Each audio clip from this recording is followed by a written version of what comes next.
Ladies and gentlemen, welcome back to the analysis of YOLENO TV. I hope you're well from wherever you watch this channel. Now that I know 80 to 90% of you are glued on your screens watching William Samoei Ruto make his statement.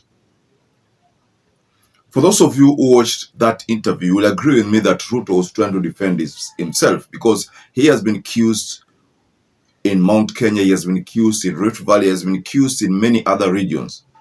So Ruto chose that opportunity to address issues about Rigathi Gachagua. But of course, I personally knew Rigathi was going to react. And indeed, Rigathi has reacted to William Samoei Ruto's statement. And funny enough is that Rigathi has called William Samoei Ruto a pathological liar.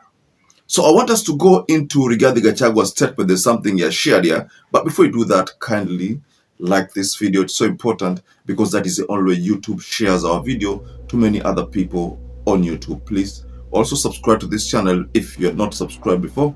And to existing subscribers, I want to continue thanking you so much because without you, this channel wouldn't have grown. So Rigathi, without wasting time, said the following. I'm now convinced more than ever before that pathological lying is a mental disorder.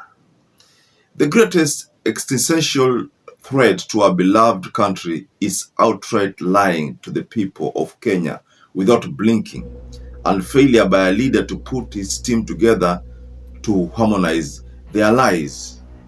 I weep for my country, Kenya. So that's what Rigathi Gachagua said. It was a very brief response, but that is what he posted. Now, this one, he posted on his X handle, Rigathi Gachagua. So if you go to Rigathi Gachagua X handle, you'll find that statement there. Of course, there are other people who have reacted to this. Let me just take you through some few. So before you continue the analysis, let's say, for example, Rogers Kipembe Mpuru. This must be someone from Mount Meru. He said, but you begged him to forgive you. Okay. I think he's referring to that time last year when Rigathi Gachagua had a press conference, or was it just an interview? Yeah, an interview. And he begged William Ruto to forgive him, to allow him to continue his term, with his term. Ali Nuru says, when is the counter interview? Of course. What Ali Nuru is telling us, Ali Nuru Muhammad, that is the ex-handle. When is the counter interview? Of course, I'm also anticipating an interview, which most likely, if not today, then tomorrow. I most likely think that Rigathi Gachagua is going to have a media interview today to counter William Ruto's accusations. You know, Ruto talked about 10 billion. Ruto talked about how Rigathi Gachagua used to put him under pressure, you know, matters, cases ndogo, cases za Itumbi, cases na Ichungwa, cases na Nini Nyoro, siju cases zipi, and even went to an extent of saying that Rigathi was incompetent. You know, that is one of the things that he said there. So,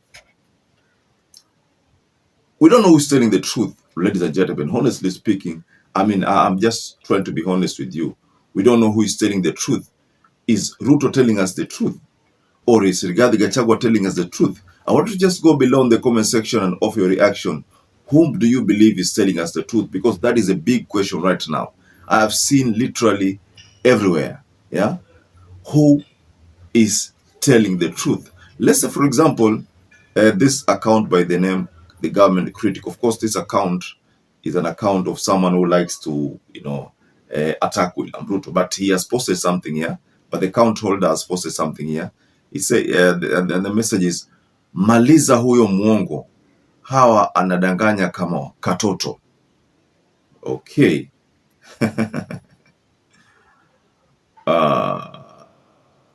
There's someone by the name Geoffrey Muturi. He's talking about the 10 billion. He says, Omwame Rigathi Gachagua unajitetea kwa upande gani? Gachagua asked for 10 billion to talk to the Mount Kenya region, or else I would be a one-term president. That's what Ruto said. And he has just singled out that segment where Ruto was talking about the 10 billion to mobilize Mount Kenya leaders. Now, Gabriel Mutuma, let me just take this as the second last comment. Gabriel Mutuma, responding to Rigathi Gachagua, says, you only got 5 votes against 27 for Abra K. Okay, this is referring to 2022 when they were trying to look for who is going to be the running mate. So Gachagua got 5 and Kindiki got 27. That's what Ruto told us. That is what we were told last during that time also.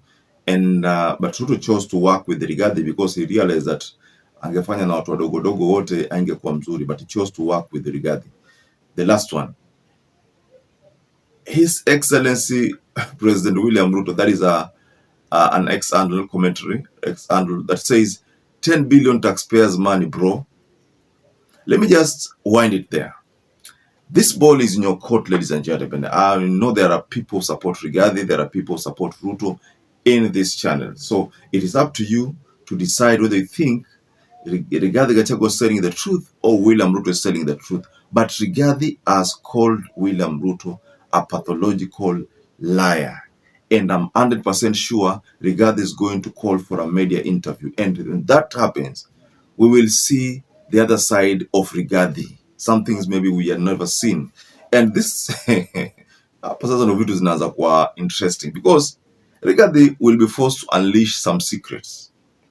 Now that Ruto has talked about issues about Rigathi when they were together, Rigathi will most likely start from 2022. Some of the secrets, we might even be told things about the IEBC votes, what happened there. We might even be told how Chief Justice Martha Koome ended up ruling in favor of them, the Kenya Kwanza people, those people who voted for the Kenya Kwanza people. You know, there are people who complain now that Ruto is not working. In fact, they want Ruto to go today. But those people, some of them, in fact, majority of them voted for this government. There are people who did not vote for this government who are also insisting that also Ruto must go. But there are people who did not vote for this government are saying that afadhali Ruto akae.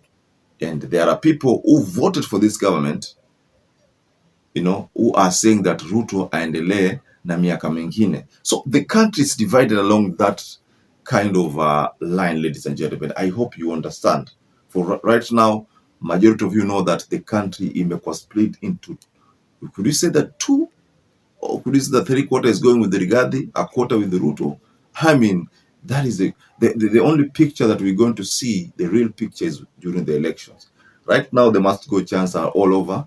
You have seen what the KDF said. You've seen what the NIS said. The must-go chants are all over. We have seen in churches, bars. We've seen in stadiums. We've seen in roadside rallies. The must-go chants all over. But then, the ballot is what is going to decide.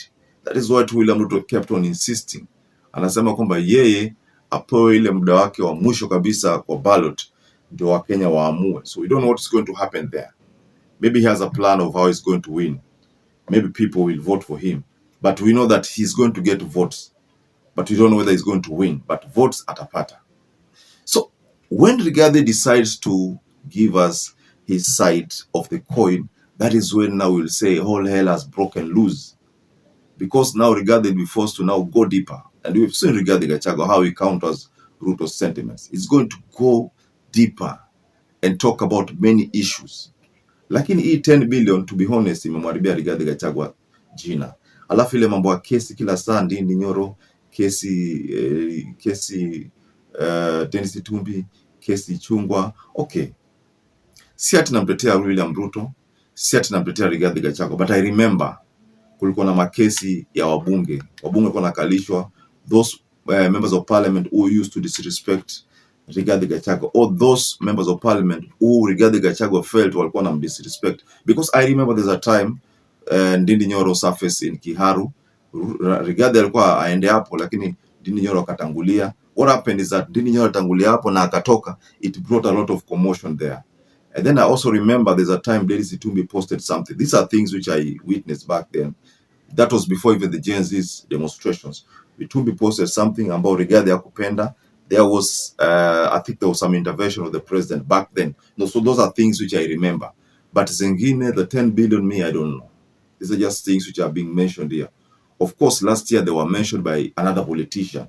But that was just another politician. We don't have evidence. So this secret is between Ruto and Rigathi. They are the ones who know whether 10 billion was requested or 10 billion was not requested. But as it stands right now, Rigathi has said that Ruto is a pathological liar. So just go below in the comment section and tell us whether you side with Rigathi or you side with William Ruto. So perhaps if you watch this video and you've not subscribed, take 1 second and subscribe, like this video. Until you catch up again, stay safe and stay blessed.